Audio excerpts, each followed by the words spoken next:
Hello everyone, welcome back to my YouTube channel. आज का जो टॉपिक है वो आपका स्टैटिस्टिक्स टॉपिक है। ये स्टैटिस्टिक्स टॉपिक का रिवीजन सीरीज़ फर्स्ट कह सकते हैं जो आज हम स्टार्ट करने जा रहे हैं।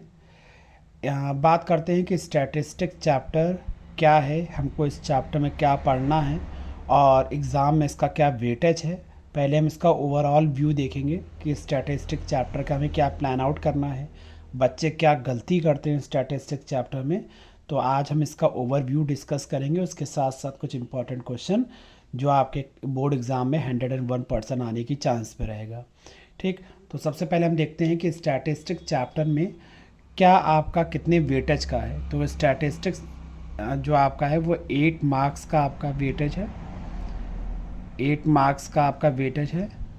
और ये जो 8 मार्क्स है वो आप अगर क्वेश्चन पेपर में देखें तो क्वेश्चन पेपर अगर आप देखें तो क्वेश्चन पेपर में सिर्फ 2 नंबर के क्वेश्चन आने वाले हैं, 3 नंबर के आएंगे और 4 नंबर के आएंगे। तो ये 8 मार्क्स को हम कैसे बैलेंस करेंगे। आपका 8 मार्क्स का जो क्वेश्चन है वो 2+2 4 के टाइप में ये होगा। कह सकते हैं कि एक क्वेश्चन आपका यहाँ 4 मार्क्स में मिलेगा, एक क्वेश्चन आपका यहाँ 2 मार्क्स में मिलेगा और एक क्वेश्चन और आपका 2 मार्क्स मिलेगा। तो ये एक स्कोरिंग चैप्टर है। तो जो बच्चों ने अभी तक प्रिपरेशन नहीं शुरू करी है 10th की, उनसे मेरी रिक्वेस्ट है कि मेरी यूट्यूब में बने रहिए और इस वीडियो को पूरा देखिएगा। अगर आप इस वीडियो को पूरा देखते हैं तो आखिरी तक आपको ये मिलेगा कि जो भी आपने पढ़ा है वो एग्ज़ाम में आपको ज़रूर मिलेगा। ठीक है, जो भी चीज़ बताई जाएंगी वो डेफिनेटली आपको एग्ज़ाम में 101% मिलेगा। जैसा कि आपको 4 मार्क्स का क्वेश्चन है, 2 मार्क्स का क्वेश्चन है और 2 मार्क्स का, तो इस तरह के क्वेश्चन आएगा। क्या टॉपिक आपको पढ़ना है उस पर ध्यान रखेंगे। तो इसमें जो पहली टॉपिक है वो आपका मीन है। इसमें जो पहला टॉपिक है वो आपका मीन है और जो मीन है वो आपको एज्यूम मीन मेथड से पढ़ना है। जो आपको मीन निकालना है वो एज्यूम मीन मेथड से आपको फाइंड आउट करना है, एज्यूम मीन मेथड से आपको फाइंड आउट करना है। और इसमें कौन सा क्वेश्चन है जो इम्पॉर्टेंट होता है वो अभी हम बताएंगे। उसके बाद आपको मीडियन पढ़ना है। इसका जो नेक्स्ट इम्पॉर्टेंट टॉपिक हम कह सकते हैं वो हमारा मीडियन है। और इसमें अगर हम तीसरा टॉपिक कहें जो आपको पढ़ना है वो आपको मोड पढ़ना है। ठीक, तो ये 3 टॉपिक हैं जो आपको इसमें पढ़ना रहेगा, मीन, मीडियन, मोड। मीन में लास्ट ईयर 2 मेथड था, एक एज्यूम मीन मेथड था और एक स्टेप डेविएशन मेथड था। तो स्टेप डेविएशन मेथड आपको इस साल नहीं पढ़ना है, आपको सिर्फ एज्यूम मीन मेथड ही इस साल पढ़ना है। ओके, तो अब एज्यूम मीन में देखो, पहला तो एक क्वेश्चन एकदम नॉर्मल होगा कि find the mean, find the median, find the mode. तो ये तो बहुत चीज़ें नॉर्मल है, वो आप ऑटोमेटिक कर सकते हैं, इसमें कोई बहुत बड़ी चीज़ नहीं। एक तरीका जान लीजिए कि मीन कैसे निकालते हैं, एक तरीका जान लीजिए कि मोड कैसे निकालते हैं, एक तरीका जान लीजिए कि मीडियन कैसे निकालते हैं। तो वो तो आप कर ही लेंगे, मगर क्वेश्चन में ट्विस्ट कहाँ आएगा, क्योंकि कहानी में जब तक ट्विस्ट ना आए तब तक मज़ा नहीं आता है। तो मीन में आपका क्या ट्विस्ट होगा, इसमें क्वेश्चन दे सकता है कि मीन दिया है, आप फ्रिक्वेंसी निकालो। अगर हम अपने एनसीईआरटी की तरफ जाएं तो एनसीईआरटी एक्सरसाइज 14.1 का क्वेश्चन नंबर 3 आपका एक इम्पॉर्टेंट क्वेश्चन रहेगा। इस टाइप के क्वेश्चन आपको देखने को मिल सकते हैं एग्ज़ाम में। ठीक, अगर हम अपने एज्यूम मीन मेथड से रिलेटेड इसको सॉल्व करेंगे और एक्सरसाइज आपका 14.1 क्वेश्चन नंबर 3 टाइप के क्वेश्चन आप सॉल्व करेंगे। इसमें दिया क्या है, इसमें मीन दिया रहेगा, आपको फ्रीक्वेंसी की वैल्यू निकालनी रहेगी। तो एक इस तरीके का क्वेश्चन आ सकता है। उसके बाद अगर हम मीडियन की तरफ जाएं तो मीडियन में क्या है, आप देख सकते हैं आपका एक्सरसाइज 14.3 है। 14.3 क्वेश्चन नंबर 2 आप कह सकते हैं कि जो आपका इम्पॉर्टेंट होगा। क्वेश्चन नंबर 2 में ऐसा क्या खास है जो इम्पॉर्टेंट है, क्योंकि उसमें क्वेश्चन में बोला गया है कि x और y की वैल्यू आपको निकालनी है और मीडियन क्वेश्चन में ऑलरेडी दे रखा है। उसी तरीके से हमारे पास एक क्वेश्चन आता है मोड का, वो आपके एनसीईआरटी में नहीं दिया होगा, क्योंकि मोड का क्वेश्चन सिंपल एनसीईआरटी में दिया गया है कि find the value of mode, मगर आपको क्वेश्चन नहीं दिया गया है मोड का निकालने का। तो आपका मोड निकालने का क्वेश्चन दिया गया, मगर आपको उसमें कोई ऐसा क्वेश्चन नहीं दिया गया है कि आप उसको एज अ इम्पॉर्टेंट डिक्लेयर करें। मगर इस क्वेश्चन में आप एक क्वेश्चन आप प्रैक्टिस करेंगे हम लोग एक्स्ट्रा क्वेश्चन कि फाइंड वैल्यू ऑफ फाइंड, या आप अपने आर एस अग्रवाल और आर डी शर्मा में देख लीजिएगा, कहीं भी मिल जाएगा, find the value of F1 and F2 if median is given, if mode is given, sorry, if mode is given। ठीक है, तो एक कहानी में इतना ट्विस्ट आ जाएगा। तो ध्यान रखिएगा, एक क्वेश्चन आपका डायरेक्ट आएगा कि find the mean, find the median, find the mode, वो आप प्रिपेयर करेंगे।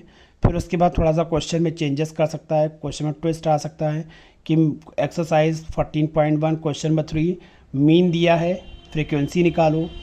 मीडियन में क्वेश्चन में आ सकता है कि मीडियन दिया हो, एक्स और वाई की वैल्यू निकालो। मोड में आ सकता है कि मोड दिया है, F1 और F2 की वैल्यू निकालो। इतना पढ़ने के बाद भी अगर एग्ज़ाम में अगर ना आए, फिर आप एग्ज़ाम में जाते हैं, इतना पढ़ लेने के बाद भी आप एग्ज़ाम में जाते हैं और आपके क्वेश्चन में डाउट आ जाता है, तो एग्ज़ामिनर आपको और कैसे इस क्वेश्चन में फंसा सकता है, वो ये है कि आपसे क्वेश्चन में वो कह सकता है, इतना करने के बाद आपको क्वेश्चन में कह सकता है कि जैसा नॉर्मली होता क्या है, हमारे क्लास इंटरवल में कुछ चेंज कर देगा। जैसे कि क्लास इंटरवल, बच्चों के लिए क्लास इंटरवल होता है, जैसे बच्चों के दिमाग में होता है, जैसे मान लो 0 to 10, 10 to 20 क्लास इंटरवल है, 20 to 30 दिया है, 30 to 40 क्लास इंटरवल में दिया है।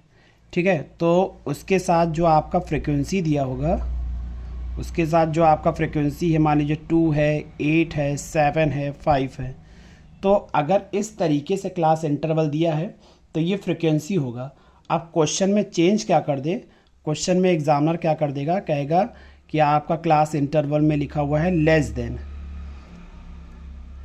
इस तरह से कर दे, लेस देन 10, लेस देन 20, फिर कह दे लेस देन 30, फिर कह देगा एग्जामिनर आपसे लेस देन 40, और आपको यहाँ पे एक वैल्यू दे रखेगा 2, 4, 6, 8।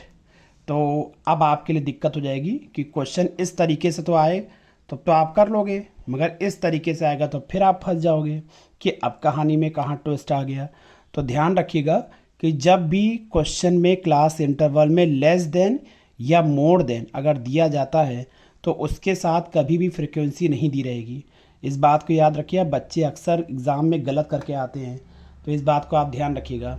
अगर लेस देन, हिंदी में लिख लीजिए, अगर लेस देन या मोर देन अगर आपके इंटरवल में दिया गया है तो उसके साथ फ्रिक्वेंसी नहीं दी होती है, उसके साथ क्यूमुलेटिव फ्रिक्वेंसी दी होती है।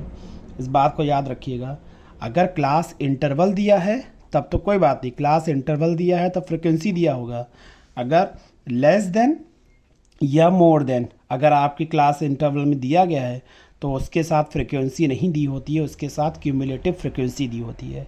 तो इस तरीके से क्वेश्चन चेंजेस हो सकते हैं, आपके लिए ट्विस्ट आ सकता है। तो आपके लिए आपको इस टाइप के क्वेश्चन के लिए भी तैयार रहना पड़ेगा। तो इस टाइप का क्वेश्चन हमें कहाँ देखने को मिलेगा? इस टाइप के क्वेश्चन हमें एनसीईआरटी में एक्सरसाइज 14.3 क्वेश्चन नंबर 3 में देखने को मिलेगा।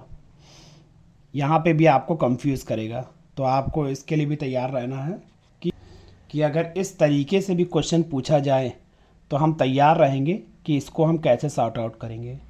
तो यहाँ पे एक्सरसाइज 14.3 क्वेश्चन नंबर 3 में आपको लेस देन या more than like that language की तरह क्वेश्चन दिया गया है, आप उसको भी प्रैक्टिस करेंगे, वो भी एज अ इम्पॉर्टेंट टॉपिक हमारे लिए रहेगा। अगर आप इतनी टॉपिक्स को अगर आप कवर अप कर लेते हैं तो 8 नंबर आपका स्टैटिस्टिक्स में कहीं भी नहीं गया है। यह आपकी ट्रिक्स थी जो बच्चे पढ़ लेने के बाद कंफ्यूज रहते हैं कि सर हम क्या पढ़ें, अब कुछ और ऐसा क्या पढ़ें कि हम एग्ज़ाम में मेरा 8 का 8 सॉलिड हो जाए। तो सबसे पहले हम आपसे फिर रिक्वेस्ट करना चाहेंगे कि आप पहले मीन निकालना सीख लीजिए।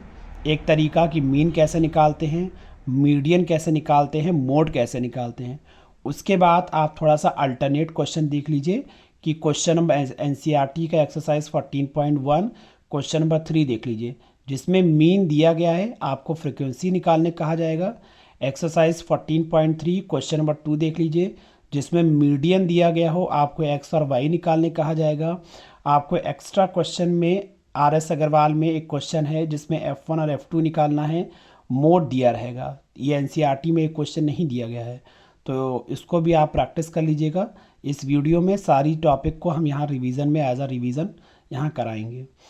ठीक, आप इसको प्रैक्टिस कर लीजिए। उसी के साथ साथ जब आप इतना प्रैक्टिस कर लें तो आप क्लास इंटरवल में जो हम चेंज करके एग्जामिनर दे सकता है, इसको भी आप बिल्कुल मेंटली प्रिपेयर कर लीजिए कि हम इसको कैसे सॉल्व करेंगे। अगर आप इतना अच्छे से प्रिपेयर कर लेते हैं तो मुझे नहीं लगता कि आपका 8 मार्क्स में भी 1 मार्क्स भी रिजेक्ट होगा। आपका 8 मार्क्स का टोटल 8 मार्क्स आपके हाथ में आ जाएगा। तो अब हम बढ़ते हैं कुछ एनसीईआरटी क्वेश्चन की तरफ, जिससे कि आपका और क्लैरिफिकेशन होगा। ये आपका ओवरऑल व्यू था जिसमें आपने देखा कि आपको पढ़ना क्या है। ये नहीं कि आप ए से शुरू करेंगे और जेड तक ख़त्म कर देंगे। आपको पढ़ना है, मगर समझ के पढ़ना है कि ऐसी कौन सी चीज़ पढ़ी जाए जो बोर्ड एग्ज़ाम में हमको मिल जाए। तो इस वीडियो को आप अंत तक ज़रूर देखिएगा, क्योंकि एक एक क्वेश्चन आपको रिवीजन कराया जाएगा और आप डेफिनेटली एक ना एक क्वेश्चन आपको बोर्ड एग्ज़ाम में 101% मिलेगा। तो आइए बढ़ते हैं अपने क्वेश्चन की तरफ। क्वेश्चन के बढ़ने की तरफ पहले हम अपने एज्यूम मीन मेथड को समझ लेते हैं कि एज्यूम मीन मेथड होता क्या है। एक्चुअली एज्यूम मीन मेथड एक मेथड है मीन को निकालने का।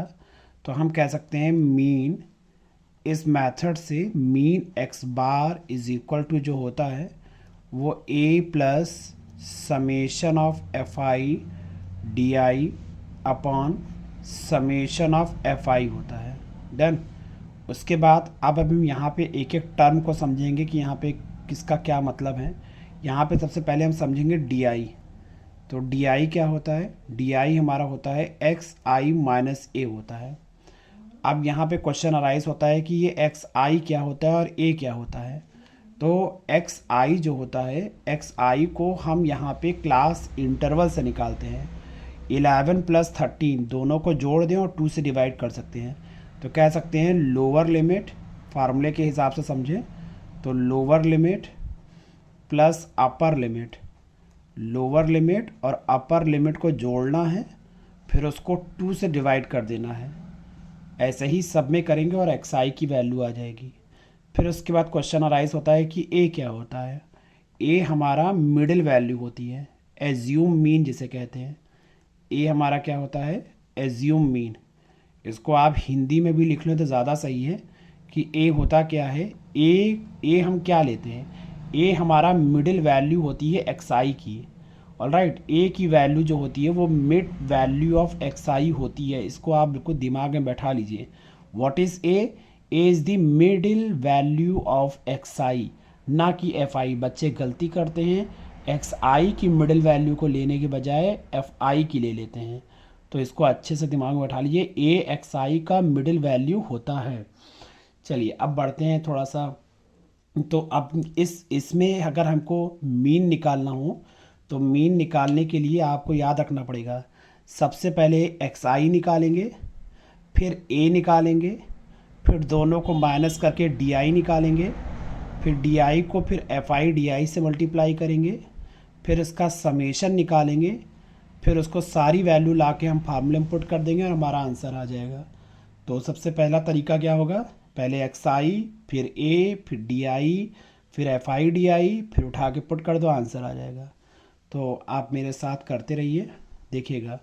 तो सबसे पहले अपने फार्मूले के हिसाब से अगर चलें तो सबसे पहले हमें क्या निकालना है? हमको एक्स आई निकालना है। तो एक्स आई, आप एक कॉलम बनाएंगे एक्स आई का। अब एक्स आई निकालेंगे। एक्स आई क्या करना है? दोनों को जोड़ेंगे तो हो जाएगा 24, 2 से डिवाइड करेंगे तो हो जाएगा 12। अच्छे से समझिएगा सब लोग। फिर इन दोनों को जोड़ेंगे, 2 से डिवाइड करेंगे तो हो जाएगा 14। दोनों को जोड़ो, 2 से डिवाइड करो 16। दोनों को जोड़ो, 2 से डिवाइड करो 18। दोनों को जोड़ो, 2 से डिवाइड करो 20। फिर दोनों को जोड़ेंगे, 2 से डिवाइड करेंगे तो 22 आ जाएगा। फिर दोनों को जोड़ेंगे तो 48, 2 से डिवाइड करेंगे तो 24। इस तरीके से हम एक्स आई की वैल्यू को निकाल सकते हैं। तो हमने एक्स आई निकाल लिया। एक्स आई निकालने के बाद हम ए निकालेंगे। ए क्या है? ए मेरा मिडिल वैल्यू है। तो इसकी मिडिल वैल्यू अच्छे से देखिएगा, इसकी मिडिल वैल्यू कहाँ पे है? इसकी मिडिल वैल्यू हमारी 18 है। 18 के ऊपर 3, 18 के नीचे 3, इस वजह से ये बिल्कुल बीचों बीच में है, इसलिए इसको कहा जाता है मिडिल वैल्यू।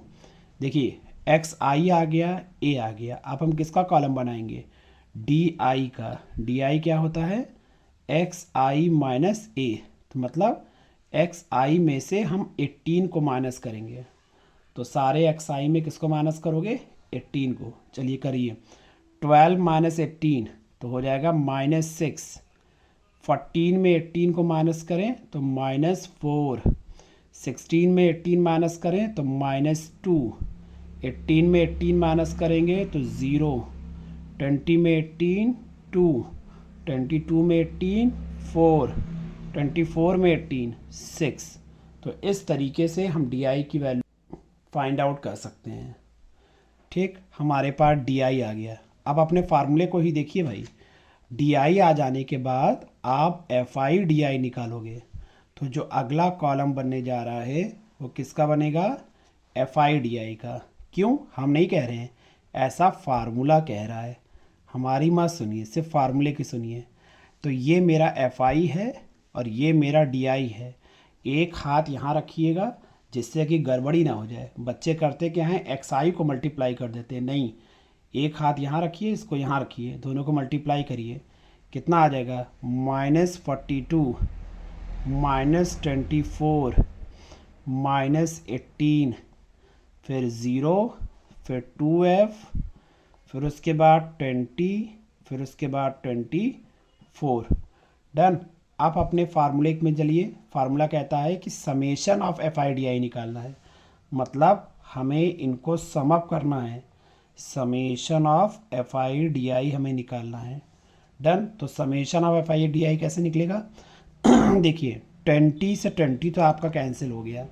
अगर आप देखें तो ये -20 और ये +24, -24 +24 कैंसिल। तो अब हम क्या करेंगे, पहले माइनस वाले को ऐड कर लो। इन दोनों को ऐड करेंगे तो ये मेरा कितना हो जाएगा? -60। इन दोनों को ऐड करेंगे तो ये हो जाएगा 2f + 20। दोनों को माइनस करेंगे तो हो जाएगा 2f - 40। ये मेरा एफ आई डी आई हो गया। उसके बाद हम एफ आई को ऐड करेंगे क्योंकि हमें फार्मूले में ज़रूरत है। समेशन ऑफ एफ आई कितना हो जाएगा? जब हम दोनों को सबको ऐड करेंगे तो ये हो जाएगा f + 44। आप इसको ऐड करके देख भी सकते हैं। सारी वैल्यू आ चुकी है। अब हम फार्मूला लिखेंगे। फार्मूला लिखने के बाद अपना आंसर निकालेंगे। तो मीन क्या होता है? x bar a plus summation of f i d i upon summation of f आई। जैसा कि इस क्वेश्चन को जब आप पढ़ेंगे तो आपको मीन ऑलरेडी दे रखा गया है। क्वेश्चन में मीन की वैल्यू 18 दे रखी गई है। ए की वैल्यू हमने क्वेश्चन में क्या माना है? 18। एफ आई डी आई की वैल्यू कितनी है? 2f - 40 और एफ आई की वैल्यू कितनी हो जाएगी? f + 44। डन। उसके बाद इस 18 को हम इधर लाएंगे तो 18 - 18 = 2f - 40 अपॉन f + 44। तो ये आपका हो जाएगा 0 = 2f - 40 upon f + 44। Cross multiply करेंगे तो 0 = 2f - 40। 40 को इधर लाएंगे तो 40 = 2f। तो 2 कहाँ जाएगा? 2 आपका नीचे आ जाएगा। तो f की वैल्यू हमारी 20 हो जाएगी। तो इस तरीके से हम फ्रीक्वेंसी की वैल्यू निकाल सकते हैं जब मीन दिया हो। इसीलिए ये क्वेश्चन इंपॉर्टेंट है। तो just pass the video and noted down the complete solution. Okay, तो उम्मीद है कि आज का ये लेक्चर आपको समझ में आया होगा। हम मिलेंगे रिवीजन सीरीज़ पार्ट 2 में, जिसमें आपको कुछ और इम्पॉर्टेंट क्वेश्चन मीन से रिलेटेड कराएंगे और मीडियन के टॉपिक को ज़्यादा डिस्कस करेंगे। जो इम्पॉर्टेंट हमने ओवरऑल व्यू बताया था आपको स्टैटिस्टिक्स का बिगनिंग में, उसको भी हम अगली वीडियो में उसका सॉल्यूशन, उसका एक्सप्लेनेशन अपलोड करेंगे। तब तक आप मेरे चैनल पे बने रहिए, लाइक करिए, सब्सक्राइब करिए, और अपलोडेड वीडियो जितनी भी अपडेटेड वीडियोस आ रही हैं उसको एक बार पूरा देखिए और क्वेश्चन को प्रैक्टिस करिए।